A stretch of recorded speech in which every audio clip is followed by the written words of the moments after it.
میں سڑک پر کھڑا اس نقاب پوش عورت کی بات سن رہا تھا۔ اسے سن کر میری حیرت سے آنکھیں کھلی کی کھلی رہ گئی تھیں۔ مجھے اپنے کانوں پر یقین ہی نہیں آ رہا تھا کہ میں نے بے یقینی سے اس کی طرف دیکھا تو مجھے ایسا محسوس ہوا جیسے نقاب کے اندر وہ مسکرا رہی ہو۔ جب کافی دیر تک میرے منہ سے کوئی لفظ ادا نہ ہو سکا تو پھر کہنے لگی، میں نے کوئی اتنی بڑی بات تو نہیں کہی ہے۔ میں تم سے کام کروانا چاہتی ہوں اور اس کے بدلے تمہیں بڑی رقم ادا کر رہی ہوں۔ تمہیں کوئی اعتراض ہے کیا؟ میں نے ہکلاتے ہوئے پوچھا کہ کیا واقعی آپ مجھے ہر مہینے کے 10,000 درہم دیں گی؟ وہ عورت کہنے لگی، ہاں، مجھے تم جیسے محنتی اور ایماندار شخص کی ضرورت تھی، اور تمہیں دیکھ کر مجھے اندازہ ہو گیا ہے کہ تم بہت ہی محنتی اور ایماندار انسان ہو، جو اپنی نوکری کرنے کے باوجود پارٹ ٹائم میں سڑکوں پر پھول بھی بیچتے ہو۔ تم میرے ساتھ چلو، میں تمہیں رہائش بھی دوں گی اور تمہارے سارے مسئلے بھی حل ہو جائیں گے۔ بس میرے ساتھ محنت اور ایمانداری سے کام کرنا ہوگا۔ 10,000 درہم کا سن کر مجھے یقین ہو گیا تھا کہ وہ مجھ سے کوئی غیر قانونی کام کروانا چاہتی ہے۔ اس لیے میں نے اسے صاف لفظوں میں کہہ دیا کہ میں ایک شریف انسان ہوں، محنت سے کماتا ہوں، کوئی غیر قانونی کام نہیں کرنا چاہتا۔ اگر ایک دفعہ مجھے یہاں سے ڈپورٹ کر دیا گیا تو میرا مستقبل ختم ہو جائے گا۔ میری بات سن کر وہ ہنس پڑی، کہنے لگی، میں کیوں تم سے کوئی غیر قانونی کام کرواؤں گی؟ میں ایک عربی عورت ہوں، یہاں کی شہری ہوں، یہاں کے قوانین سے اچھی طرح واقف ہوں۔ اگر ایسی کوئی بات ہوگی تو تم سے پہلے میں پکڑی جاؤں گی، اس لیے بے فکر رہو، میں تم سے ایسا کوئی کام نہیں کرواؤں گی جو غیر قانونی ہو۔ اس کی بات سن کر مجھے تسلی ہوئی اور میں نے سوچا کہ شاید کوئی بہت زیادہ محنت طلب کام ہے، ورنہ 10,000 درہم تو بڑی بڑی کمپنیوں میں اچھے عہدے پر نوکری کرنے والوں کو ملتے ہیں۔ مجھ جیسے مزدور کو تو 1,000 درہم بھی مل جائیں تو بڑی بات ہے۔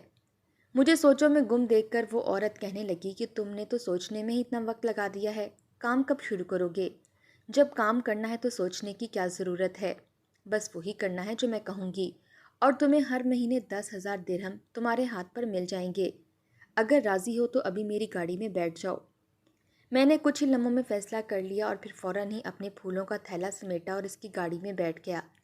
میرا ماننا تھا کہ قسمت بار بار دروازے پر دستک دینے نہیں آتی، اور اس وقت جب خوش قسمتی دروازے پر دستک دے چکی تھی تو دروازہ نہ کھولنا سراسر بے وقوفی تھی، اور نہ ہی میں محنت سے جی چراتا تھا اور نہ ہی کام چور تھا۔ مجھے تو شدید پیسوں کی ضرورت تھی، اور 10,000 درہم میں تو سارے ہی مسئلے پہلے ہی مہینے میں ختم ہو جانے تھے۔ میں اس کی بڑی ایئر کنڈیشن گاڑی میں بیٹھ کر سوچ رہا تھا کہ پتہ نہیں یہ عورت مجھ سے ایسا کون سا کام لے گی جس کے مجھے اتنے سارے پیسے مل رہے ہیں۔ جب کچھ سمجھ میں نہ آیا تو میں سوچنے لگا کہ میں اتنے سارے پیسے جب اپنے گھر بھیجوں گا تو میرے گھر والوں کی خوشی کا کوئی ٹھکانہ ہی نہیں رہے گا، سب کچھ بدل جائے گا۔ لیکن مجھے یہ معلوم نہیں تھا کہ واقعی میری پوری کی پوری زندگی بدل جائے گی، کیونکہ وہ عورت مجھے جس کام کے لیے اتنے پیسے دے رہی تھی، جب اس نے مجھے وہ کام بتایا تو سن کر میرے رونگٹے کھڑے ہو گئے تھے۔ میں اس عورت کے ساتھ گاڑی میں بیٹھا مستقل کھڑکی سے باہر جھانک رہا تھا۔ یہ آج سے کوئی ہفتہ پہلے کی بات ہے جب میں نے اس عورت کو پہلی بار دیکھا تھا۔ مجھے آج بھی وہ دن یاد تھا۔ اس دن گرمی بہت زیادہ تھی اور خریدار نہ ہونے کے برابر تھے۔ دبئی کی گرمی تو ویسے بھی سارے ریکارڈ توڑ دیتی ہے۔ میں پارٹ ٹائم سڑک کنارے پھول بیچا کرتا تھا اور فلاور شاپ کے قریب ہی گھومتا پھرتا رہتا تھا تاکہ لوگ مجھ سے بھی کچھ پھول خرید لیں۔ شروع میں میرا کام بہت اچھا چلتا تھا، لیکن جب سے بڑے بڑے لوگوں نے پھولوں کا نام برانڈز کے نام سے شروع کیے تب سے میرا یہ کام بالکل ختم ہو گیا تھا۔ میں ایک کنسٹرکشن کمپنی کے لیے مزدوری کر رہا تھا اور اسی سے جو پیسے ملتے تھے وہ اپنے گھر بھیجا کرتا تھا، اور اس کے پیسے گھر بھیجنے کے بعد میرے پاس پیسے اپنے لیے کچھ بھی نہیں رہتے تھے۔ میں قسمت سے مایوس ہو چکا تھا۔ کبھی کبھی محنت بھی ہماری تقدیر نہیں بدلتی۔ پھولوں کے کام میں کمائی نہ ہونے کے برابر رہتی تھی اور ذمہ داریاں مجھے کسی پل چین نہیں لینے دیتی تھیں۔ کبھی کبھی میں سوچتا تھا کہ واپس پاکستان لوٹ جاؤں، لیکن وہاں بھی میرے لیے کچھ نہیں رکھا تھا، کیونکہ میری غیر موجودگی میں میری بیوی اپنے کسی عاشق کے ساتھ فرار ہو گئی تھی اور میری 3 سال کی بچی میری ماں کے پاس تھی۔ میری بڑی بہن کا رشتہ بھی میری بیوی کی اس حرکت کی وجہ سے ٹوٹ گیا تھا۔ وہاں جا کر مجھ میں لوگوں کا اور اپنی بہن کا سامنا کرنے کی ہمت تو تھی ہی نہیں، اس لیے میں نے سوچا تھا کہ یہی محنت کر کے اپنی بچی کا مستقبل اچھا بنا دوں گا، کیونکہ جس کی ماں نے ایسا کارنامہ انجام دیا ہو اسے دنیا والی عزت کی نگاہ سے نہیں دیکھتے۔ آج میری کمپنی سے چھٹی تھی، اس لیے آج میں صبح سے ہی پھول لے کر یہاں وہاں گھوم رہا تھا۔ ابھی شام کے وقت ایک نقاب پوش عورت میرے قریب آئی اور اس نے مسکرا کر مجھ سے سارے پھول خرید لیے۔ اچانک ہی میری اتنی زیادہ بکری ہو گئی کہ میرے پاس موجود پھولوں میں سے تقریباً آدھے پھول بک گئے تھے اور میں بہت خوش ہو گیا تھا۔ شاید اس عورت کو کسی بڑے ایونٹ کے لیے پھول چاہیے تھے، جب ہی اس نے سارے پھول مجھ سے خرید لیے تھے۔ میں خوشی سے اسے جاتے ہوئے دیکھ رہا تھا، لیکن یہ دیکھ کر میری آنکھیں حیرت سے کھلی کی کھلی رہ گئیں کہ وہ تو ایک بہت بڑے کالے رنگ کی گاڑی میں بیٹھ گئی، جس کا دروازہ ایک باوردی ڈرائیور نے کھولا تھا۔ اتنی امیر عورت کو مجھ جیسے سڑک پر پھول بیچنے والے سے پھول خریدنے کی کیا ضرورت پیش آ گئی تھی؟ وہ چاہتی تو کسی بڑی دکان سے بھی پھول خرید سکتی تھی۔ جو بھی تھا، میں بہت خوش تھا کیونکہ میری آج کی چھٹی خسارے میں نہیں گئی تھی، بلکہ میں نے اتنا منافع کما لیا تھا کہ میرے 10 دن کے خرچے کے پیسے بآسانی سے نکل آئے تھے۔ لیکن شاید مجھے خوشیاں راس نہیں تھیں، کیونکہ جب میں تھکا ہارا اپنے ہوٹل پہنچا، جہاں ایک ہی کمرے میں ہم 18 لوگ رہا کرتے تھے، جن میں سے کچھ پاکستانی اور کچھ بھارتی تھے، تو میرے ایک پاکستانی دوست نے بتایا کہ میرے گھر سے فون آیا تھا۔ میرا فون خراب ہو گیا تھا۔ میں نے گھر والوں کو اس لڑکے کا نمبر دے دیا تھا۔ عموماً ہمیشہ میں ہی گھر فون کیا کرتا تھا۔ آج گھر فون آنے کا سن کر میں پریشان ہوا اور اپنے دوست سے پوچھا کہ سب خیریت تو ہے، لیکن اس نے کوئی جواب دینے کی بجائے مجھے میرے گھر کا نمبر ملا کر پکڑا دیا۔ دوسری طرف میری ماں کی روتی ہوئی آواز سنائی دی تھی اور میری جان نکل گئی تھی۔ میں گھر کا واحد کفیل تھا اور پتہ نہیں میرے پیچھے گھر میں کیا ہوا تھا، اور پھر میری ماں نے مجھے ایک ایسی خبر سنائی کہ میرا دل دہل کر رہ گیا۔ میں پہلے ہی بہت زیادہ پریشان تھا اور ماں کی بات نے تو میری سانس ہی روک دی تھی۔ میں نے اپنی ماں کو جھوٹی تسلی دی تھی، جبکہ سچ تو یہ تھا کہ میں خود بھی اس خبر کو سننے کے بعد ٹوٹ گیا تھا۔ میں نے اماں سے کہا کہ آپ پریشان نہ ہوں، میں جلد سے جلد کوئی بندوبست کر لوں گا اور پھر سب کچھ ٹھیک ہو جائے گا۔ اماں سے بات کر کے میں نے فون بند کیا، اپنے آنسوؤں پر قابو نہ پا سکا۔ کمرے میں موجود باقی افراد، جن سے اب تک میری کافی حد تک وابستگی ہو گئی تھی، مجھے تسلی دینے لگے تھے۔ مجھے جلد سے جلد ایک بڑی رقم پاکستان بھیجنی تھی، لیکن مجھ جیسے ایک مزدور آدمی کو اتنے زیادہ پیسے کہاں سے ملتے؟ میں نے سوچا تھا کہ میں اپنے سیٹھ سے بات کروں گا اور اپنے پھولوں کے کام پر بھی بہت محنت کروں گا۔ وہ رات میں نے انگاروں پر گزاری۔ گھر سے 7 سمندر پار بیٹھ کر گھر والوں کی فکر میں جاگنا بہت ہی اذیت ناک ہوتا ہے۔ صبح ہوئی تو میں فوراً ہی اپنے سیٹھ کے پاس پہنچ گیا اور انہیں ساری بات بتائی، لیکن میرے سیٹھ کو مجھ سے کوئی ہمدردی نہ ہوئی اور کہنے لگا کہ یہاں ہر دوسرے دن دوسرا مزدور ایسی ہی باتیں کرتا ہے، جاؤ جا کر اپنا کام کرو۔ سیٹھ کے لہجے میں اتنی حقارت تھی کہ میرا دل خون کے آنسو رونے لگا، جبکہ نہ ہی میں نے ان سے کوئی جھوٹ کہا تھا اور نہ ہی میں نے ان سے بھیک مانگی تھی۔ مجھے تو ادھار کی ضرورت تھی، جو میں انہیں اپنی تنخواہ سے تھوڑا تھوڑا کر کے لوٹا دیتا، لیکن شاید ان کے سینے میں دل ہی نہیں تھا۔ نوکری کا وقت پورا کر کے میں پھول بیچنے کے لیے سڑک پر نکل آیا اور مجھے کھڑے کچھ ہی دیر گزری تھی کہ جب وہ نقاب پوش عورت دوبارہ مجھ سے پھول لینے کے لیے آئی۔ اس نے ایک دفعہ پھر مجھ سے تقریباً میرے پاس موجود سارے ہی پھول خرید لیے۔ میں اپنی اس فروخت پر خوش بھی ہوا تھا اور ساتھ اس بات پر حیران بھی کہ وہ عورت اتنے زیادہ پھولوں کا کیا کرے گی۔ شاید وہ کوئی ایسا کام کرتی تھی جس میں اسے پھولوں کی ضرورت پیش آتی تھی۔ اس وقت مجھے پیسوں کی شدید ضرورت تھی اور مجھے اپنے کام سے غرض تھا، اس لیے اس کی طرف دھیان نہ دیتے ہوئے میں نے جلدی سے اس سے پیسے لیے اور اپنا منافع گننے لگا۔ دوسرے دن بھی اس عورت نے مجھے اچھا خاصا منافع دیا تھا۔ میرے لیے تو وہ کوئی نیک فرشتہ ثابت ہوئی تھی۔ دن ایسے ہی گزر رہے تھے۔ ہر گزرتے دن کے ساتھ وہ عورت پابندی سے میرے پاس آنے لگی اور مجھ سے پھول خرید کر مجھے اصل رقم سے کئی زیادہ رقم پکڑاتی اور مسکرا کر چلی جاتی۔ گھر سے بھی بار بار فون آ رہے تھے، کبھی میری ماں کہتی واپس آ جاؤ، کبھی کہتی پیسے بھجوا دو۔ وہ خود بھی بہت پریشان تھی اور اسی لیے سمجھ نہیں آ رہی تھی کہ اسے کیا کرنا چاہیے۔ میں نے یہی سوچا تھا کہ اگر مجھے زیادہ منافع نہیں ملے گا تو میں واپس لوٹ جاؤں گا، لیکن اس عورت کی خریداری نے میرے فیصلے کو بدل دیا تھا۔ میں نے ایک ہفتے میں تقریباً 500 درہم کا منافع کمایا تھا، جو میرے نزدیک ایک بڑی رقم تھی۔ لیکن ایک ہفتہ پورا ہوتے ہی اس عورت نے مجھے ایک ایسی بات کہہ دی جو میرے لیے بہت ہی حیران کن تھی۔ وہ نہ صرف مجھے کام کی آفر کر رہی تھی، بلکہ جو تنخواہ اس نے مجھے دینے کا وعدہ کیا تھا وہ پورے 10,000 درہم تھی، جو پاکستانی لاکھ روپے سے اوپر بنتے تھے۔ اس نے مجھے سوچنے کے لیے اتنا کم وقت دیا تھا کہ میں نے جھٹ پٹ فیصلہ کیا اور اس کی گاڑی میں بیٹھ گیا۔ گاڑی پوری رفتار سے منزل کی جانب رواں دواں تھی اور پھر جب گاڑی رکی تو ہم ایک عالیشان بنگلے کی پورچ میں تھے۔ ڈرائیور نے نہ صرف اس عورت کے لیے دروازہ کھولا تھا بلکہ میرے لیے بھی ایک گاڑی کا دروازہ کھولا تھا، جیسے میں کوئی مالک ہوں۔ وہ عورت میرا ہاتھ پکڑ کر مجھے بنگلے کے اندر ایسے لے کر گئی جیسے مجھ پر حق رکھتی ہو۔ میں عالیشان بنگلے کو دیکھ کر حیران رہ گیا تھا، لیکن جب اس عورت نے اپنے چہرے سے نقاب اتارا تو میں پلک جھپکنا بھول گیا تھا۔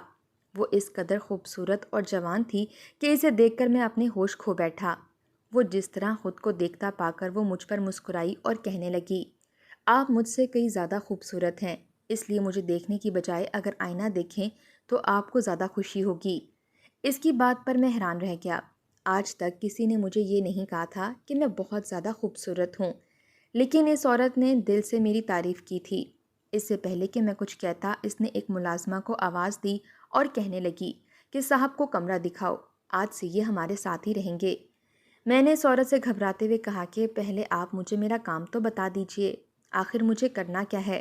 وہ کہنے لگی، اتنی بھی کیا جلدی ہے، پہلے سکون سے فریش ہو جاؤ، میرے ساتھ کھانا کھاؤ، باتیں تو بعد میں بھی ہوتی رہیں گی، اور اب تو تمہیں زندگی بھر میرے ساتھ کام کرنا ہے، تو پھر جلدی کس بات کی ہے؟ اس کی ملازمہ مجھے خوبصورت بڑے سے کمرے میں یہ کہہ کر چھوڑ آئی کہ یہ آج سے آپ کا کمرہ ہے، اور میں حیرت سے اس کمرے کو دیکھنے لگا۔ اب تک تو میں 18 لوگوں کے ساتھ ایک چھوٹے سے کمرے میں زندگی گزارنے پر مجبور تھا، اور اب اچانک ہی مجھے اتنا بڑا اور عالیشان کمرہ مل گیا۔ میں اپنی بدلتی قسمت پر یقین نہیں کر پا رہا تھا۔ ایسا لگ رہا تھا جیسے یہ سب کوئی خواب ہو، اور آنکھ کھلنے پر یہ خواب ختم ہو جائے گا۔ میں فریش بھی ہو گیا تھا اور کھانا بھی کھا لیا تھا، لیکن میڈم نے مجھے کوئی کام نہیں بتایا، بلکہ کہا کہ 1-2 دن آرام کرو، میں تمہارے لیے کپڑے تیار کرواتی ہوں، تم خود پر توجہ دو، اور ایک دفعہ جب کام کرنے کے قابل ہو جاؤ تو پھر ہم کام شروع کریں گے۔ 2 دن بعد ہی میرے پاس مہنگے اور برانڈڈ کپڑوں کا ڈھیر لگ گیا۔ میڈم نے جوتے سے لے کر گھڑی تک سب کچھ میرے کمرے میں پہنچا دی، اور کہا تھا کہ اب میں خود کو کام کے لیے پوری طرح تیار کر لوں، اور میں یہ سب سوچ رہا تھا کہ مجھے کسی فلم میں اداکاری کرنی ہے جو میں اتنے مہنگے ترین کپڑے پہن کر تیار ہو جاؤں۔ خیر، میں نے ایک قیمتی جوڑا گھڑی اور جوتے پہن لیے، بہترین پرفیوم سپرے کیا، اور جب خود کو آئینے میں دیکھا تو حیران رہ گیا۔ میں سر سے پاؤں تک بدل گیا تھا۔ پیسہ انسان کو بہت خوبصورت بنا دیتا ہے، اور اس بات کا احساس مجھے آج ہوا تھا۔ تیار ہو کر میڈم کے سامنے پہنچا تو ان کے چہرے پر ایک عجیب سی مسکراہٹ آ گئی۔ وہ سر سے پاؤں تک مجھے دیکھنے لگیں، میں بھی انہیں ہی دیکھ رہا تھا، کیونکہ وہ خود بھی بہت زیادہ تیار کھڑی تھیں، جیسے کسی شادی میں جا رہی ہوں۔ انہوں نے حسب معمول اپنے کپڑوں کا ہم رنگ نقاب لگایا اور کہنے لگیں، چلو تمہیں میرے ساتھ دعوت پر جانا ہے۔ دعوت کا سن کر میں حیران رہ گیا۔ میں تو اپنا کام پوچھنے کے لیے آیا تھا اور میڈم مجھے دعوت پر لے کر جا رہی تھیں۔ کیا مجھے دعوت پر کوئی کام کرنا تھا؟ میں سمجھ نہیں پا رہا تھا۔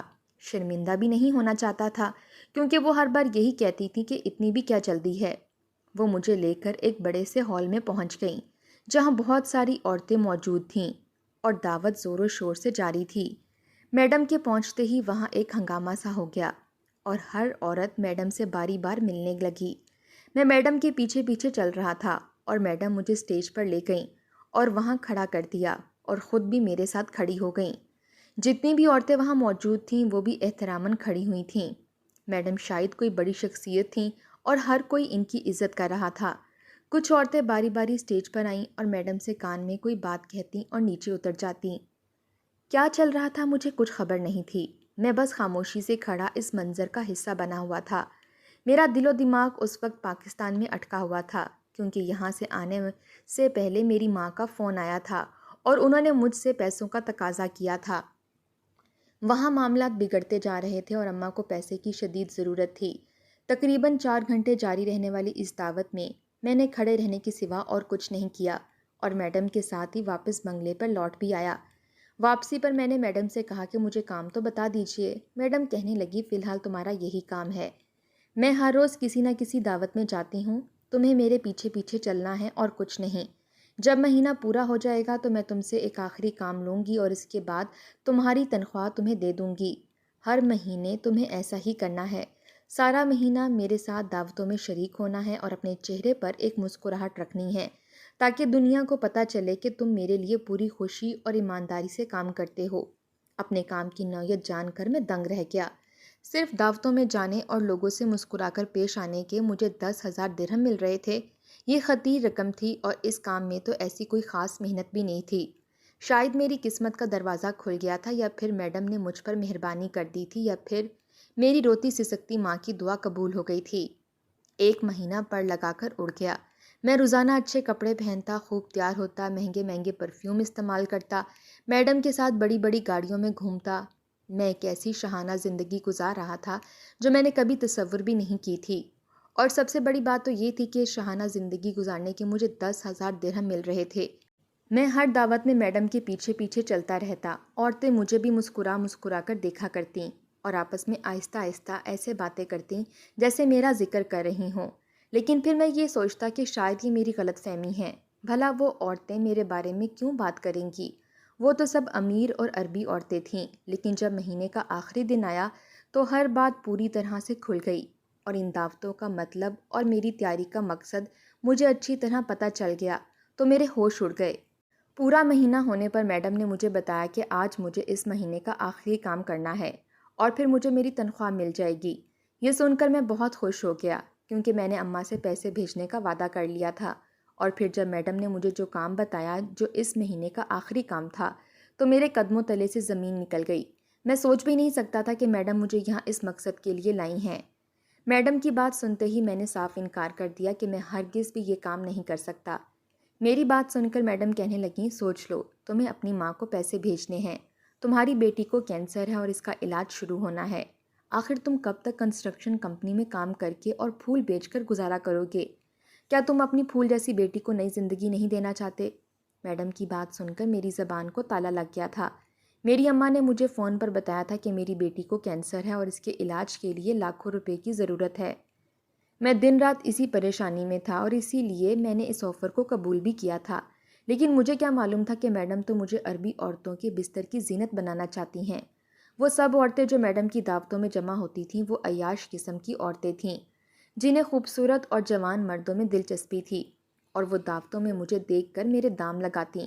سارا مہینہ دعوتوں میں گھمانے کے بعد میڈم نے کئی عورتوں کے ساتھ میری قیمت طے کر دی تھی، اور مہینے کے آخری دنوں میں مجھے ان سب کے ساتھ باری باری 2 گھنٹے گزارنے تھے، اور یہ سن کر میری روح تک کانپ اٹھی تھی۔ میں نے تو آج تک سنا تھا کہ عورتوں کے جسم فروخت ہوتے ہیں، لیکن مجھے پہلی دفعہ پتہ چلا تھا کہ آج کل کے دور میں مردوں کی عزت کو بھی خریدا جاتا ہے۔ میڈم نے کہا، جاؤ، جا کر اپنا کام مکمل کرو اور 30,000 درہم لے لو۔ میں اپنے کمرے میں آیا اور اپنا سامان اٹھایا اور میڈم کا بنگلہ چھوڑتے ہوئے میڈم سے کہا کہ میری بیٹی کو کینسر ہے اور اسے علاج کی ضرورت ہے، لیکن میں یہ علاج حرام کے پیسوں سے نہیں کروا سکتا۔